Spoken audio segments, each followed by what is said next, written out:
রেলেশ্বর রূপমা থেকে আমার tiffin box series চলছে। তো আজকে দেখাবো তোমাদের মাছের টিকিয়া। এটা যে কোনো মাছেরই হতে পারে, কাতলা আর ভেটকি যে কোনো, তবে ওই রুই মাছ আর কাতলা মাছে করাই ভালো। এগুলো তো ভীষণ কমন মাছ, সবার বাড়িতেই থাকে। এগুলো দিয়ে একটু টিফিনে যদি বানিয়ে দাও সবাই খুব খুশি হয়ে যাবে। দেখো কত সহজে আমি বানিয়ে শেখাবো তোমাদের। প্রথমে সামান্য সাদা তেল আমি দিয়ে দিচ্ছি কড়াইতে, খুবই অল্প।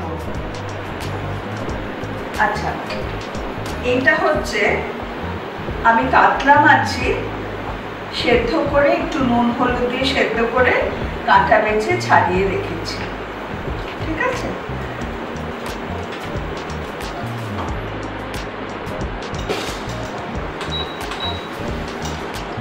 তেল গরম হলে দেব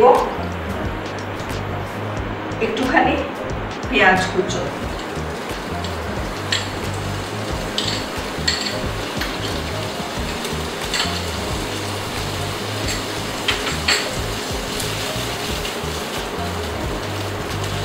তেলটা কিন্তু কম হবে, অনেক তেল দিও না, এই আবার 2 টেবিল স্পুন মতো দিলেই হবে।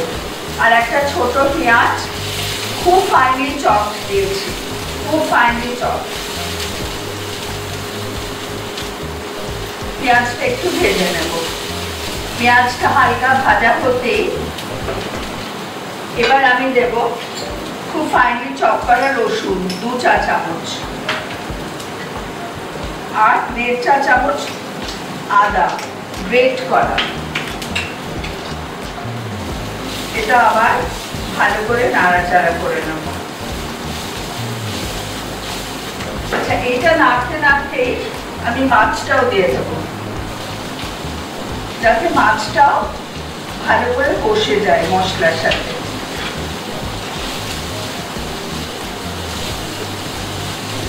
এটা খুব ইজিলি হয় আর ভীষণ ভালো একটা টিফিন রেসিপি। এটা কিন্তু বার্গারের প্যাটি হিসাবেও ব্যবহার করতে পারো, বা এমনি যদি 4 পিস মাছের টিকিয়া দিয়ে দাও তোমার বাচ্চাকে, এটা কিন্তু একটা টিফিন আইটেম হয়ে যেতে পারে। মুখরোচকও হলো অথচ খেতেও ভালো আর পুষ্টিকর। আচ্ছা, এবার একটু একটু করে নুন দেবো স্বাদ মতো, হালকা, আর ড্যাশ অফ চিনি 1/2 চা চামচ, একটু কাঁচা লঙ্কা। কাঁচা লঙ্কাটা অপশনাল, বাচ্চা খেলে দিও না, গোলমরিচ দিও তখন।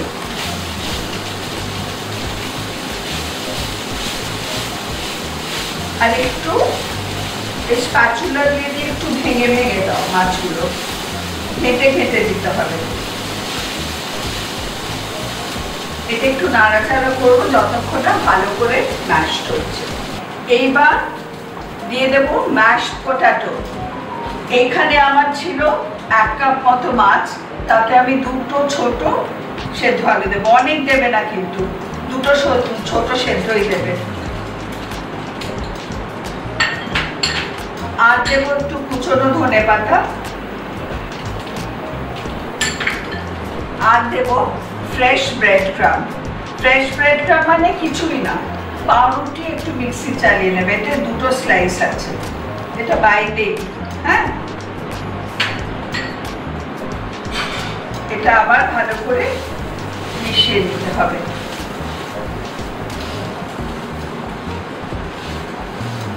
যতক্ষণ এটা মিক্স করছি, রান্না করছি এটা মিডিয়াম ফ্লেমে, হ্যাঁ, ততক্ষণ তোমাদের বলে রাখি যে এই যে টিফিন রেসিপিস দেখছো নিশ্চয়ই বানিও, সাবস্ক্রাইব করো আমার ইউটিউব চ্যানেল, আর বন্ধুদের সাথেও শেয়ার করো।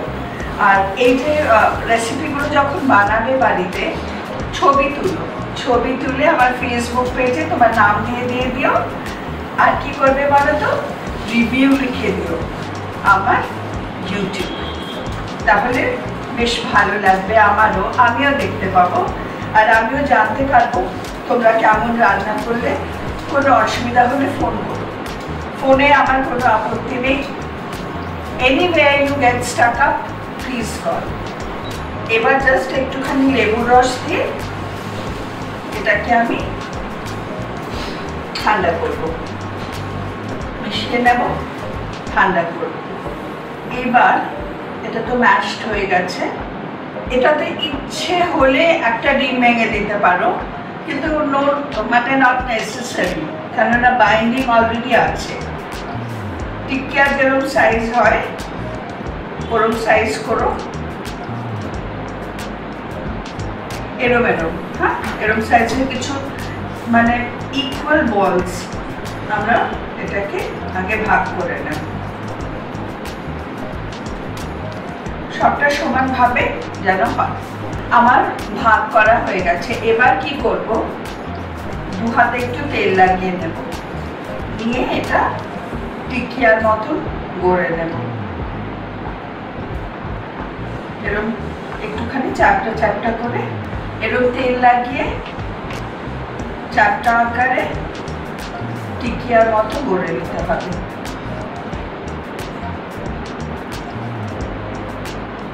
খুব সিম্পল, এটা চারটে খেলেই কিন্তু বেশ পেটটা ভরে যায়। সাথে একটু স্যালাড দিতে পারো, বাচ্চাদের হলে বা বড়দের হলেও কোনো একটা পছন্দ মতো ফ্রুট দিতে পারো, কিংবা স্যান্ডউইচের মধ্যেও এটা ভরে দিতে পারো।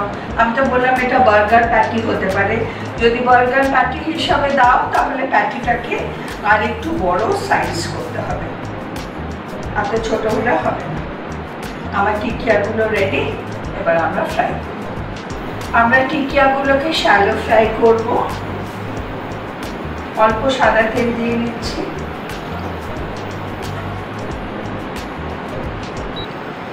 তেলটা গরম হওয়া অবধি অপেক্ষা করছি।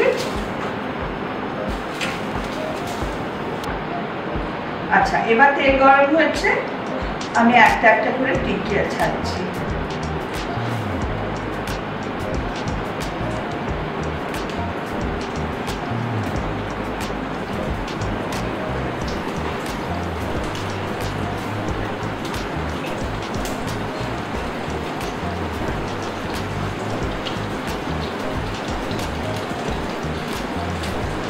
একটু মিডিয়াম আঁচে ভাজতে হবে, মিডিয়াম টু হাই, হ্যাঁ লো ফ্লেমে নয়।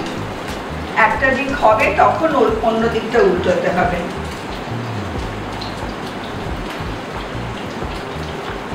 আর আবার একটা কথা বলেছি, যদি মনে করো ডিম দেবে, একটা ডিম কিন্তু ভেঙে দিতে পারো।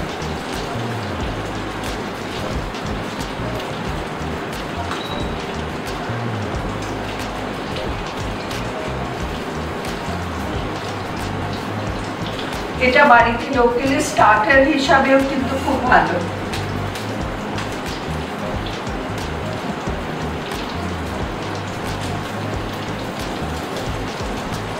অলরেডি একটা দিক হয়ে গেছে, আমি অন্য দিকটা উল্টে দিয়েছি। উল্টে পাল্টে রান্না করবে যতক্ষণ না চারিদিক থেকে সুন্দর সোনালি রং ধরছে। রংটা ঠিক এরকম হবে।